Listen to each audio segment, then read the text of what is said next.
A girl worked in the vampire king's castle, but after growing tired of the fear and the secrets, she finally quit her job. She believed everything was over, until what the king did after midnight made one thing clear: she was never just his maid. She had become his greatest weakness, or perhaps his fate. People think castles are made of stone, but I learned they're made of silence, and some silences feel like they're listening back. I quit on a night when the fog pressed against the windows like a hand that didn't want to let go. My last basket of linens was warm from the laundry room, smelling of soap and lavender, but the corridors swallowed that comfort within a few steps. The Vampire King's castle had its own weather inside it, a cold that didn't come from winter, a hush that didn't come from peace. My name is Alara. I came here because my village needed the coin more than it needed my pride, and because I told myself I was brave enough to clean a place everyone feared. The truth is, I wasn't brave in the way stories demand. I startled at shadows. I counted my heartbeats when doors creaked open.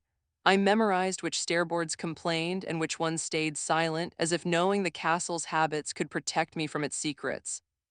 But I was good at my work. I mended torn curtains with steady hands. I polished silver until it looked like captured moonlight. I learned the schedule of the lamps, the rhythm of the servants who never spoke above a whisper, the way even laughter sounded like an apology here. And I learned something else, something I never expected. The king was not what the villagers described when they spat his name into the dirt. They said he was a monster who drank cruelty the way men drink wine. They said he kept bones under the floor and prayers locked behind iron doors. Yet in the weeks I served, I never saw him hurt anyone. I saw him pass through a hallway like a shadow made elegant, his cloak the color of dark wine, his face pale as if the sun had never forgiven him. His eyes were the most unsettling thing, not red like stories, but a deep, tired gray that looked older than anger.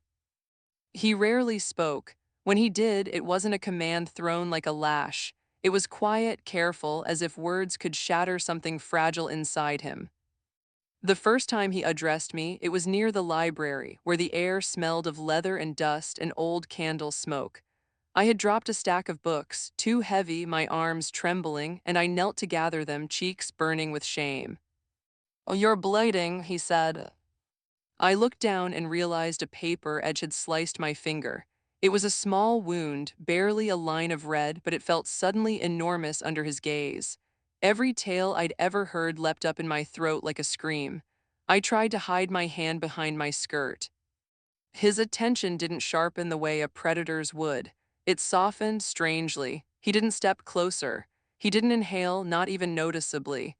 He only watched as if he was fighting the very idea of wanting anything at all. "Wash it," he murmured, "and wrap it. Paper cuts grow careless if you ignore them." Then he turned away, leaving me with my pulse pounding and my fear confused by something worse: relief. After that, I began to notice the smallest things. The way he paused near the chapel doors but never entered. The way he stood at windows at dusk, not gazing out like a ruler surveying land, but like a man listening for a voice that wouldn't come. The way the servants' shoulders loosened when he passed, as if they were afraid of him but also oddly protected by him. Still, the castle held rules that wrapped around everyone like invisible chains. "Do not go into the west wing. Do not speak the name carved into the stone above the sealed stairwell. Do not walk the corridors after midnight." I tried to obey, I truly did, but fear isn't the only thing that makes a person leave. Sometimes it's the slow ache of feeling small inside a place that insists you are nothing. The last week I worked there, I started having the same dream. A girl was crying behind a wall. Not loudly, she sounded like someone trying to be silent so she wouldn't be found. Each time I woke, my pillow was damp and I didn't know why. On my final evening, I folded the king's cloak the way I always did, smoothing the velvet until it lay as perfect as still water. I carried it to the antechamber outside his study, where the lamps burned low and the air tasted faintly of rain. His door was partly open. I meant only to leave the cloak and go.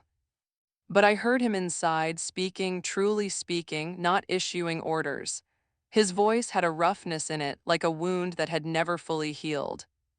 "Not tonight," he said, and there was pleading in the words. Please, not her. There was no reply that I could hear, only the crackle of a fire and the soft, slow ticking of a clock. Yet the way he stood, rigid, as if bracing for impact, made it feel as if someone invisible had stepped close. My stomach twisted, my hand tightened around the cloak. Then his voice changed, becoming quieter, older, almost ashamed. I have tried to be kind, he whispered. I have tried to be less than what you made me. If she leaves, let her go, let her live. The hair on my arms rose. The castle seemed to lean in with me, every shadow listening.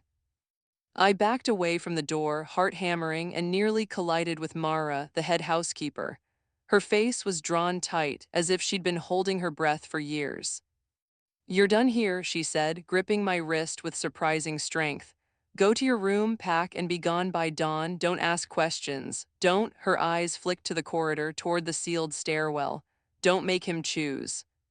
What do you mean? I managed. Mara's grip loosened like she regretted touching me at all. You're a good girl, she said, and her voice trembled with something like grief. That's the problem.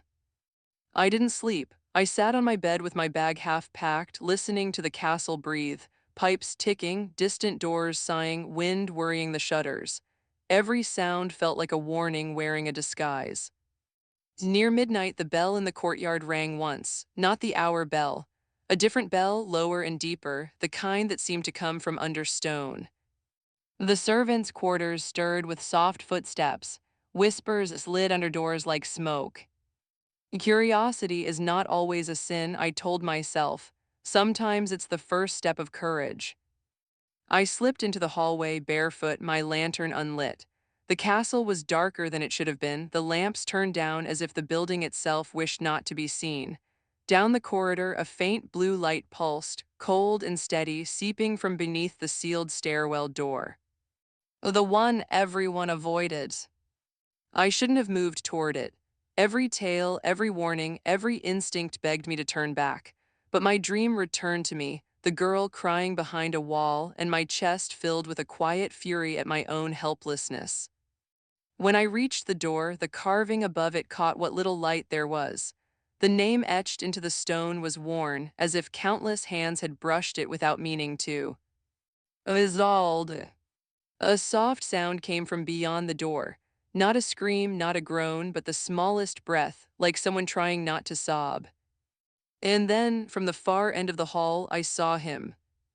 The vampire king walked toward me without hurry, his steps silent, his cloak drawn tight around him as if he could hide a storm inside it.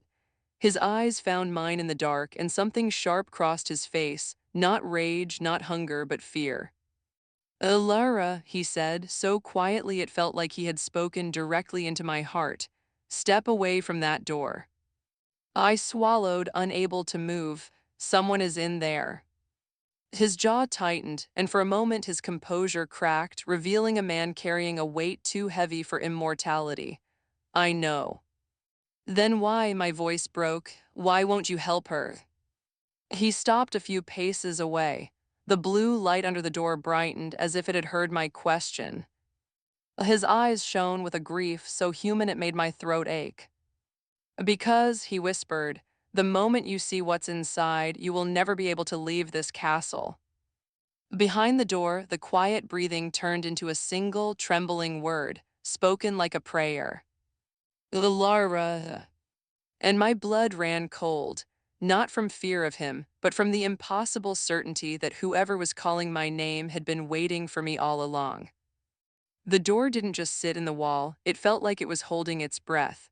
The blue light beneath it pulsed softly, washing the stones with a color that didn't belong to any flame I'd ever seen, and the name Isolde above the arch looked darker now, as if the letters had been rewritten in fresh shadow. I should have stepped back when the king told me to. I should have listened to the way his voice tightened around my name like he was trying to keep something from breaking. But the whisper from behind the door, Alara, had gone straight through me. It wasn't a stranger's voice. It sounded like someone who knew my loneliness, someone who knew the exact shape of my fear. I didn't tell anyone my name, I said, and my words came out thin. The vampire king's gaze flicked to the door, then back to my face. Up close, he didn't look monstrous. He looked exhausted, like sleep was a memory he no longer deserved. "That is why I asked you to step away," he said. "This castle has a way of learning people. It takes what it wants and calls it fate." The corridor felt colder, yet I noticed something I hadn't before. He stood between me and the shadows behind him, subtly shielding me from the dark end of the hall. A ruler might have commanded me back to my room. He didn't. He held himself like a guard at a gate, not to keep me in, but to keep something else out. "Open it," I whispered. His expression didn't harden. It softened into something like sorrow. "If I open it, you will blame me for what you see." "If you don't," I said, and surprised myself with the steadiness in my voice, "I will blame myself for walking away." For a moment he didn't move. The castle's silence stretched and the blue light trembled brighter as if it sensed a decision forming. Then he exhaled slowly, an unnecessary breath maybe, but it sounded like a man choosing pain over comfort. "All right," he said, "but you will stay behind me, and if I tell you to run, you run." He reached into the inner fold of his cloak and drew out a key. It wasn't iron. It looked like bone-white glass catching the blue light and bending it. He didn't fumble. Still, I saw his hand tighten around it, knuckles paling as if the key burned. When the key slid into the lock, the sound was not a click but a low note like a distant bell. The door shuddered. The air changed. The scent of lavender and soap vanished, replaced by something older, cold stone after rain and the faint sweetness of wilted roses. Oh, he turned the key. The seal broke with a sigh that felt like relief. The door opened inward and the blue light spilled out, revealing a stairwell that descended into a narrow chamber carved directly into the castle's bones. The steps were damp, as if they'd been washed by unseen tears. At the bottom, candles burned with pale flames that didn't flicker, lighting a circle of carved symbols around a small bed. On the bed sat a young woman in a simple white gown. Her hair was dark, her skin as pale as the king's, but her eyes were wide and alive, the color of deep water. As she looked at me like I was a sunrise she had been promised.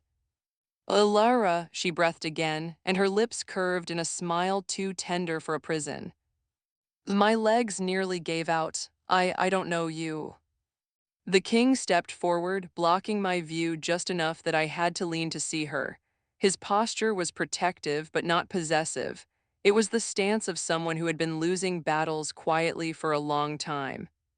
"You must not speak to her," he said to me, and it sounded like a plea disguised as an order. "Not yet." Isolde's eyes flicked to him and something sharp moved through her expression, hurt, and then a quick, practiced sweetness. "Always guarding," she murmured. "Always pretending you can keep her from the truth." The king's jaw tightened. "You are not permitted to call her here." Isolde's smile stayed, her voice stayed soft, but the air around her seemed to press against my skin, searching for cracks. "Permitted," she repeated, as if tasting the word. "Do you still believe rules matter in a house built on curses?" The blue light brightened and the symbols around the bed glowed faintly, like a net remembering it was a net. The king flinched, not in fear for himself, but in fear for me. That realization hit me harder than any ghost story. Whatever Isolde was, he was protecting me from her, not using me for her. I took a step forward anyway, because courage sometimes looks like disobedience. The king's hand lifted, stopping me without touching me. "Alara," he said, and the way he said my name this time, quiet, urgent, made my throat tighten. "This is not a person in need, this is a snare." Isolde's gaze softened at once, turning toward me with a look that could have belonged to a sister. "Do you hear how he speaks of me?" she asked. "As if I'm a monster, as if I chose this." "What are you?" I asked, hating how small my voice sounded. Isolde's smile trembled. "I am what's left when love is turned into a bargain." She glanced at the king. "Tell her, my king, tell her what you did after midnight all those years ago." The corridor beyond the stairwell seemed to dim, as if the castle wanted us to forget there was an outside world. My skin prickled. My thoughts felt slow, heavy, as if someone had poured warm wax into my mind. The king spoke, and his voice was steadier than his eyes. "She was dying," he said. The plague took the town. People begged me to save her because they believed I could take life and give it back. They believed the stories. Isolde tilted her head, listening like a satisfied audience. I could not bear the sound of them pleading, he continued, and something raw cracked through his calm. I could not bear the sound of her mother crying. I told myself that if I saved one life, it would mean I was not entirely lost. My heart pounded. I watched his face as he spoke, trying to understand how someone immortal could look so ashamed. I made a vow, he said, in a language older than this castle. I traded my freedom for her breath. I gave her my blood, yes, but not as a gift, as a binding. Isolde's eyes shone. He chained himself, she whispered to me, for me. The king's gaze snapped to her, pained. To stop you, he corrected. To stop what the vow awakened in you. The air tightened again, and I felt the first true wave of fear. Not fear of fangs or shadows, but fear of being pulled into something intimate and ancient that didn't care about my will. Isolde's expression didn't change, but the room seemed to lean toward her, like a flower toward light. You see, Isolde said gently, even now he won't say it plainly. He won't tell you that I am bound to this castle and he is bound to me. He won't tell you that the only thing the vow requires is replacement. My mouth went dry. Replacement. The king's voice became a whisper, stripped of its regal calm. No. Isolde's smile became almost sad. Oh, my king, she said, you can deny it to yourself, but you cannot deny it to the magic. It chose her the moment she entered your halls, the moment she cleaned your floors and carried your silence like it was her own. I shook my head hard as if I could fling the words away. I came for work, that's all.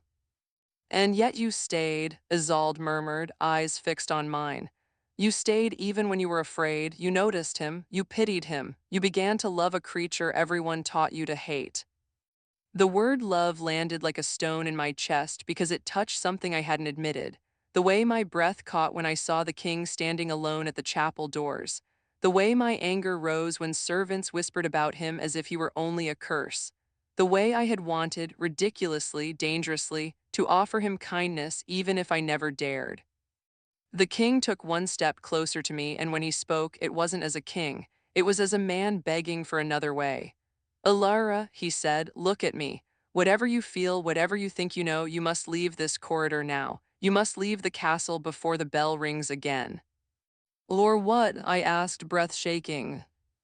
His eyes glistened, and the truth in them was the most frightening thing I'd ever seen because it wasn't cruel.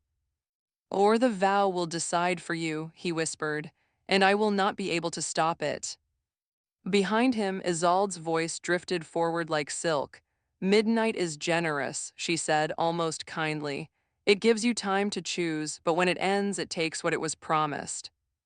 The distant bell began to rise again, low and deep, its sound crawling through stone. The blue symbols around Isolde's bed flared brighter, and the air in the stairwell turned heavy, pressing against my lungs. The king reached back without looking, his hand finding my wrist. His grip was steady, protective, and trembling all at once. "Oh, run," he said. But at that exact moment, Isolde smiled at me with sudden, startling warmth, like a friend, then lifted her hand and softly traced a symbol in the air. My body went still. Not frozen like ice, held like a lullaby holds a child. My lanternless world filled with blue light, and in that light I saw the king's face change, not into a monster, but into pure panic. Ilara, he called, and the sound of my name broke something open inside me. I tried to move, I tried to speak, I couldn't. Isolde's whisper slid into my ear as if she stood right beside me. Don't be afraid, she said. This is how a new story begins. And the bell rang the second time, closer, louder, like midnight itself had stepped into the hallway. My mind stayed awake while my body turned into a statue. I could hear the bell's low roll fading into the castle's stone, could hear the king's quickened breath, the soft rasp of his cloak as he moved, everything sharp and terrifyingly clear. And yet I couldn't lift a finger, I couldn't even swallow. The blue light swelled, then narrowed, as if the world had become a tunnel with Isolde at the end of it. "Don't fight it," Isolde whispered. Her voice didn't sound cruel, that was what made it worse. She sounded like someone offering a blanket in the cold. "If you fight, it hurts more. If you surrender, it feels like falling asleep." The king stepped fully between us, and the air seemed to resist him, like an invisible tide pushing against his chest. His eyes locked on mine with fierce focus, a command made of tenderness. "Listen to me," he said, and his voice shook in a way I'd never heard. "You are not alone in your body. Follow my words. Hold them like a rope." He turned his face slightly, not looking at Isolde, as if even meeting her eyes was a doorway he refused to open. "Isolde," he said, and the name landed like a chain dropped on a table. "You will release her." Isolde gave a small sigh, almost patient. "You still speak as if you are the master here." The symbols around the bed flared brighter. The stairwell felt narrower, the ceiling lower, as if the castle itself were leaning in. I couldn't breathe deep. I couldn't scream. A cold prickle moved up my arms, and beneath it I felt something stranger, a tug like the pull of a current beneath calm water. The king's hand tightened around my wrist, warm through my skin. Warm, that alone startled me. People said vampires were cold as graves. "You are warm," I managed to think, though my lips didn't move. His thumb brushed my pulse point just once, like he was checking if I was still there. "I'm here," he murmured, as if he'd heard the thought. "Ilara, I am here." Isolde's gaze sharpened. "Careful," she said softly. "If you anchor her to you, you will anchor yourself to her." The king didn't flinch. Good. The word hit me with the weight of a promise.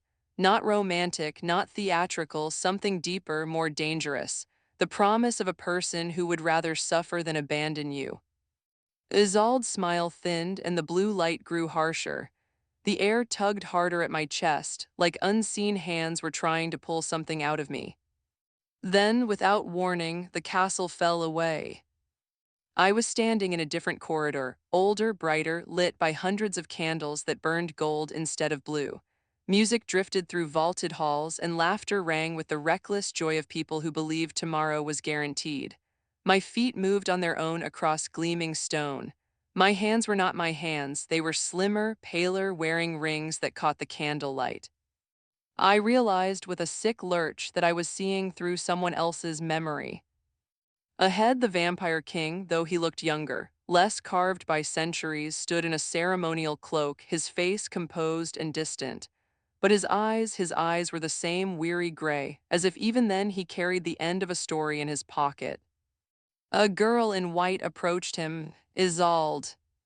She smiled as if she'd never known fear, as if the world was kind by default. "Do you want to be alone forever?" she asked, like it was a simple question. The king's mouth tightened. "I want you to live," he said, "that is all." Isolde reached up, touching his cheek with familiarity that made my stomach twist.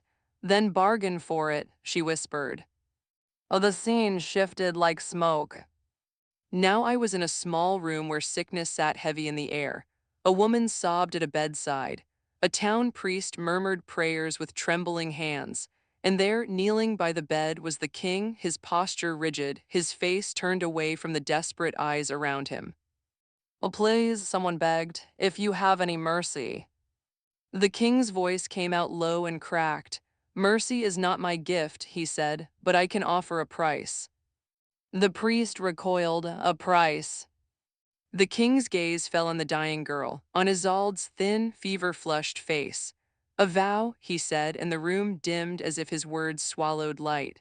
"One life must be tied to another, or the debt will roam until it finds a host." The mother's sobs became frantic. "Take mine, take mine." The king's jaw tightened. "It cannot be given," he said, "it must be chosen." Isolde's eyes fluttered open, and even in fever she looked directly at him, as if she'd been waiting for the moment the world would finally revolve around her wish. "I choose," she whispered. "I choose you." The king went still. "No," he said, and his voice held panic. "You don't understand what you are choosing." Isolde's smile was faint but sure. "I understand," she murmured. "I don't want to die, I don't want to be forgotten. If the world is cruel, then I will become something it cannot throw away." Oh, the scene lurched again. Now I stood in the same stairwell where Isolde was bound in the present, but it was new, the stone freshly carved, the symbols still wet with paint and bloodless ink.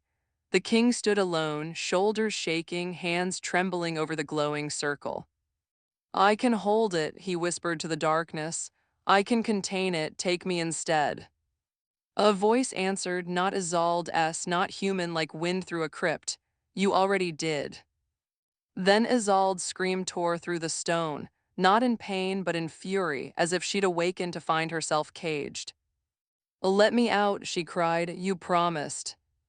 The king slammed his palm against the symbols, reinforcing them, tears streaking down his cheeks. Tears, real tears, falling like he had any right left to be human. I promised you life, he said, voice breaking. Not this, not what the vow made of you, not what it wants you to become. Isolde's voice turned honey-sweet in the midst of rage. Then give it what it wants, she whispered. Give it someone else. The memory snapped back like a whip. I was in the present again, in the blue-lit stairwell, the king's hand still gripping my wrist, my body still unwilling. My chest hurt as if I'd been holding my breath for a century. Isolde watched me with quiet triumph. Now you know, she said. He caged me, he has been my jailer for years, and you, sweet Alara, you are the door he refuses to open. The king's eyes stayed on mine, and in them I saw the truth he hadn't wanted me to see. Not that he was a monster, but that he was tired. Tired of choosing the painful right thing. Tired of being hated for mercy. Tired of holding a curse back with his bare hands. You were right to quit, he said softly, and the words were not bitter. They were tender, like a blessing. You should have been gone before midnight. Something inside me clenched. You didn't send me away, I tried to say, though my mouth barely moved. You let me stay. His gaze flickered with guilt. I thought I could keep you safe while you were here. I thought kindness could be stronger than fate. Isolde leaned forward slightly, eyes shining in the blue light. Kindness is exactly what fate feeds on, she murmured. It softens people, it makes them step closer. The pull in the air strengthened, a tide drawing me toward the glowing circle. My heels scraped the stone, the smallest sound, but it felt like the loudest thing in the world. The king tightened his grip, planting his feet as if he could hold me against a force older than gravity. Stop, he growled, his voice deepening, something ancient stirring beneath it. Not rage, power, a buried authority he hated using.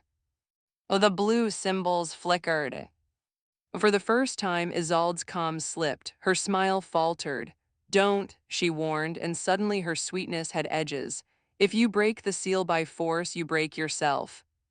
The king's eyes flashed with pain. Then I break, he said.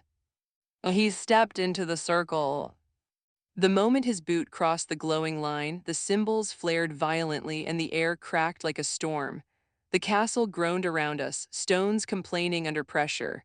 The king's grip on my wrist burned hot, and I felt the spell on my body tremble as if it was shocked by his choice. Isolde's expression turned almost reverent. There you are, she breathed, the part of you that still believes sacrifice makes you holy. The king didn't look at her, he looked at me.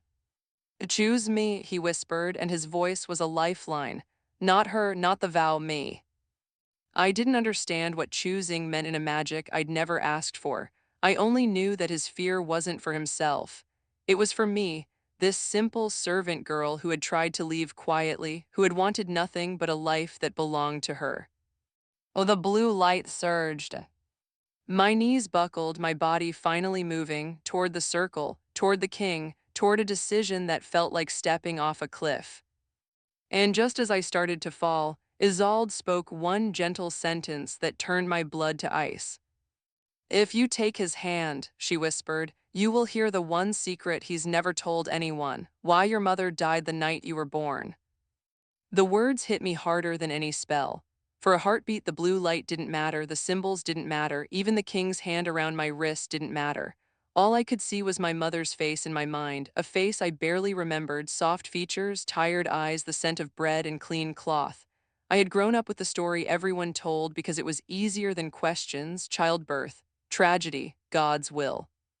Isolde's voice slid through that old ache with terrifying precision. He knows, she murmured. He was there.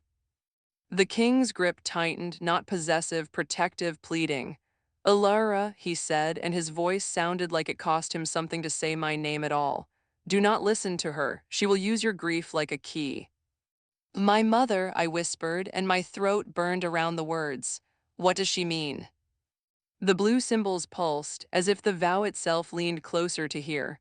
Isolde watched me with a patience that felt practiced, like someone who had waited years for the exact soft spot in a heart. You deserve the truth, she said. He stole it from you the way he steals choice from everyone. He calls it protection. He calls it mercy. The king's eyes shut for a moment, and when he opened them, the weariness in them looked bottomless. I did not steal it, he said.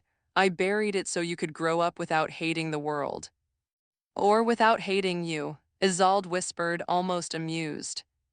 The castle groaned again, a deep sound that ran through the stairwell, stones into my bones. The spell holding me had weakened when the king stepped into the circle, but it wasn't gone. I could move now, just barely, like walking through water. Each breath scraped, each heartbeat loud. I'm not a child anymore, I said, and I hated how my voice shook. Tell me.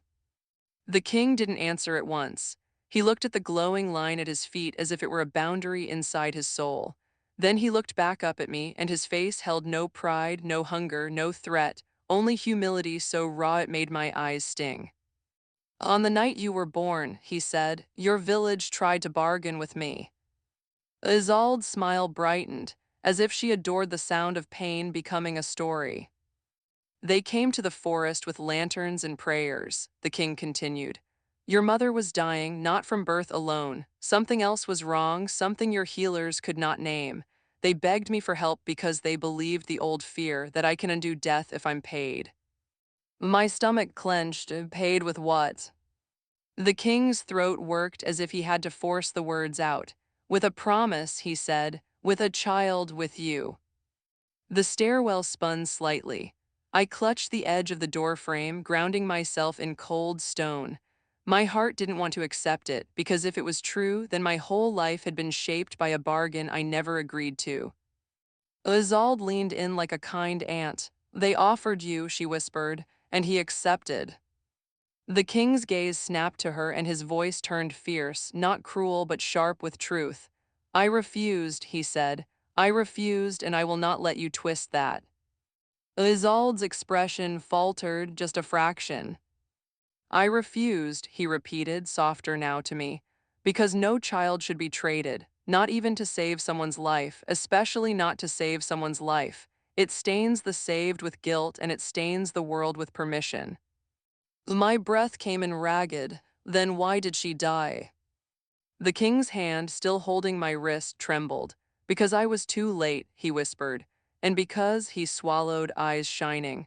Because I tried to do something small instead of something forbidden. I tried to ease her pain. I tried to give her peace, and she used her last strength to ask one thing of me.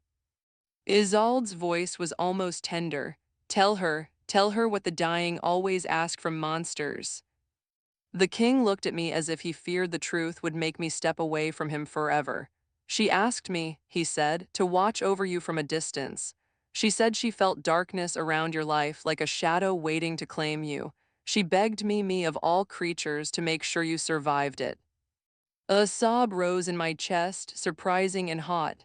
My mother asked you. He nodded once, unable to speak for a moment.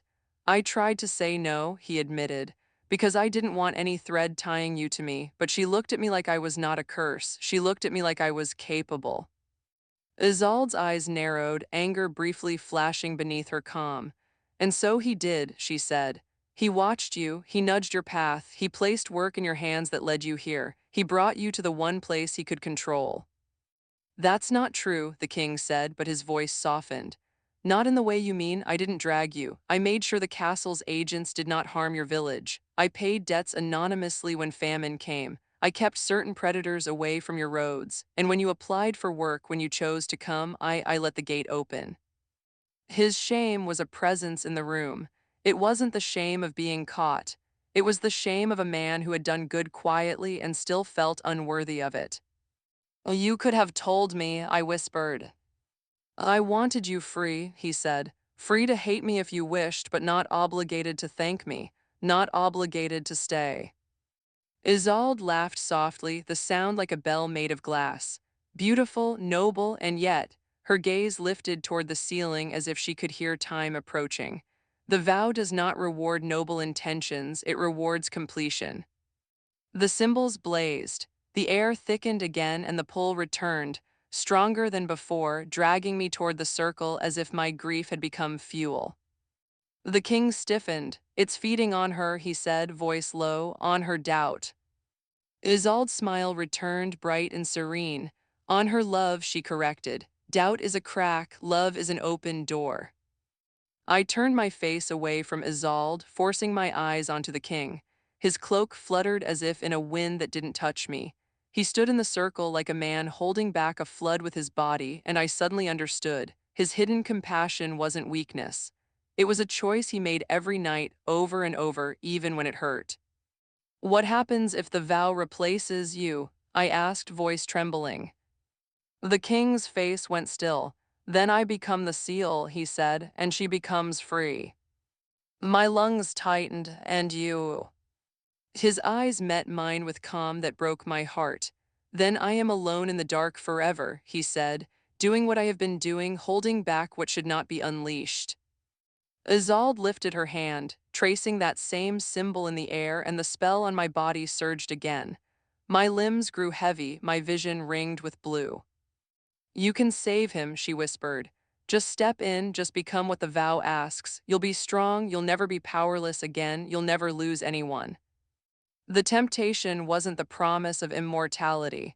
It was the promise of relief, the end of fear, the end of grief, the end of being small. But as the vow pulled at me, I felt the king's thumb press gently to my pulse again, one quiet reminder that I was alive, one humble human anchor. You don't have to be strong alone, he whispered. Ilara, you don't have to pay for the world's pain with your own soul. Something inside me steadied, not because the fear vanished, but because a different feeling rose beside it, courage, the kind that doesn't roar, the kind that stands close to someone suffering and says, I won't leave you here. I focused on my breath, I focused on his hand, I focused on a truth I could choose. I won't replace you, I said, and my voice surprised me with its clarity, and I won't free her. Isolde's eyes widened, the first real crack in her control. You can't decide that, she hissed softly. The vow decides. Then I will decide how I meet it, I said and stepped forward, not into Isolde's promise but toward the king's sacrifice. He shook his head sharply. No. Yes, I whispered, not as payment, not as a trade, as a choice. I lifted my free hand and placed it over his, covering his trembling fingers with mine. His skin was warm. His hand was steadying even while he shook. I looked into his eyes, and for the first time, I didn't see a vampire king. I saw a person who had been doing the right thing in the dark for so long he forgot anyone could see it. I choose kindness, I said, even here, even now. The blue symbols flared so bright my eyes watered. And the bell rang again, so close it felt like it was inside my chest.